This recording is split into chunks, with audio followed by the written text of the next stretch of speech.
দেশে ক্রমেই বাড়ছে শিশুদের হামের সংক্রমণ। গত বছরের তুলনায় এবছরের প্রথম ৩ মাসেই আক্রান্তের সংখ্যা বেড়েছে প্রায় ৭৫ গুণ। বিশেষ করে ঢাকা ও রাজশাহী বিভাগে আক্রান্তের হার সবচেয়ে বেশি। ইতিমধ্যে হামের উপসর্গ নিয়ে সারা দেশে অন্তত ৪১ শিশুর মৃত্যুর খবর পাওয়া গেছে। বিশেষজ্ঞরা বলছেন, টিকাদানে ঘাটতি আর অপুষ্টি এই হঠাৎ প্রাদুর্ভাবের প্রধান কারণ। সুরাইয়া মুন্নির প্রতিবেদন। যে হামরোগ প্রায় নিয়ন্ত্রণে চলে এসেছিল, সেই হামই এখন মহামারী আকারে চোখ রাঙাচ্ছে। স্বাস্থ্য অধিদপ্তরের তথ্য মতে চলতি বছরের প্রথম ৩ মাসই হাম শনাক্ত হয়েছে ৬৭৬ শিশুর শরীরে, অথচ গত বছরে এই সময়ে আক্রান্ত ছিল মাত্র ৯ জন।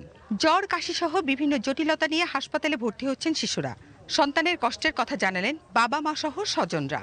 ওর হাম ছিল, তারপর জ্বর, ঠান্ডা, কাশি এরকম ছিল আর কি। হসপিটালে রাখছিলাম 3 দিন, পরে আবার এখানে আসছি, এখানে আজকে 7 দিন, আজকে রিলিজ দিয়ে দিচ্ছে আর কি। ফার্স্টে আমার বাচ্চার ছিল জ্বর 104, 102 এর নিচে নামে নাই। পরে আমরা দিছিলাম, মেডিসিন দিছি, তারপরও কোনো পরিবর্তন বুঝি না। তারপর আমরা হসপিটালে আসছি ডক্টর দেখাইতে, তারপর তারা বলছে ভর্তি হইতে। পরে ভর্তি হওয়ার পরে আর কি তারপরের দিন সকাল থেকে আস্তে আস্তে আমার মেয়ের সমস্যাটা দেখা দিতেছে।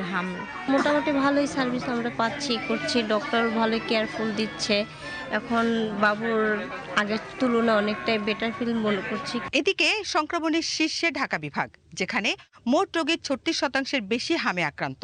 বিশেষজ্ঞরা 6টি প্রধান কারণ চিহ্নিত করেছেন: টিকাদান কর্মসূচিতে ঘাটতি, সঠিক সময়ে রোগ শনাক্ত না হওয়া এবং স্বাস্থ্যকর্মীদের ধর্মঘটের কারণে নিয়মিত ইমিউনাইজেশন বাধাগ্রস্ত হয়েছে। শিশু হাসপাতালের পক্ষ থেকে যথাযথ চেষ্টা করা হচ্ছে, আলাদা ওয়ার্ড করা হয়েছে, আইসোলেশন করা হয়েছে।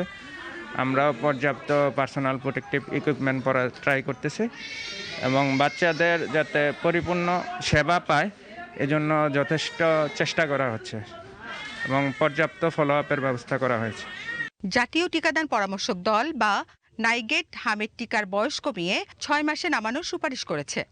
6 মাসের উপরের বাচ্চাদেরও তো হাম হচ্ছেই, তো তার জন্য আমাদের টিকার স্কেডিউলটা কিন্তু আমাদের 9 মাসের পর থেকে। এটার কারণ আমরা টিকাগুলোকে কিন্তু আমরা WHO-র কাছ থেকে চেয়ে আমরা টিকা নিয়ে আসতাম এবং তারপরে দিতাম। এবং আপনি জানেন যে বাংলাদেশ কিন্তু এমন একটি দেশ যেখানে the success of EPI, expanded programme on immunization, যেটা EPI এর কিন্তু সাকসেস সবচেয়ে ভালো। নিয়মিত টিকাদানে 15 মাসের মধ্যে 2 ডোজ টিকা নিশ্চিত করার পাশাপাশি এখন জোর দেওয়া হচ্ছে আক্রান্ত শিশুদের দ্রুত আইসোলেশন ও বিশেষায়িত চিকিৎসার উপর। নিউট্রিশনালি আপনার বাচ্চা ঠিক কিনা, আপনার বাচ্চার খাবারটা ঠিক হচ্ছে কিনা, প্রোটিন ভালো পাচ্ছে কিনা, আপনার বাচ্চার সুষম খাদ্য ভালো পাচ্ছে কিনা, সেই জিনিসটা আপনার দেখতে হবে। অবশ্যই সিজনাল, কারণ এই সময়টার মধ্যে ইনফ্লুয়েঞ্জা ভাইরাস শুরু হওয়ার কথা এপ্রিল থেকে নভেম্বর পর্যন্ত, এবং এই সময় কিন্তু ভাইরাসের আক্রমণের সময়টা কিন্তু চলে এসছে এখন, এই বসন্তকালের সময় থেকে আরম্ভ করে। সময়মতো টিকা আর সঠিক পুষ্টি পারে শিশুদের এই মরণঘাতী রোগ থেকে রক্ষা করতে। সংশ্লিষ্টদের কড়া নজরদারি ও দ্রুত টিকাদানই এখন সময়ের দাবি। Suraiya Munni, BTV news, Dhaka.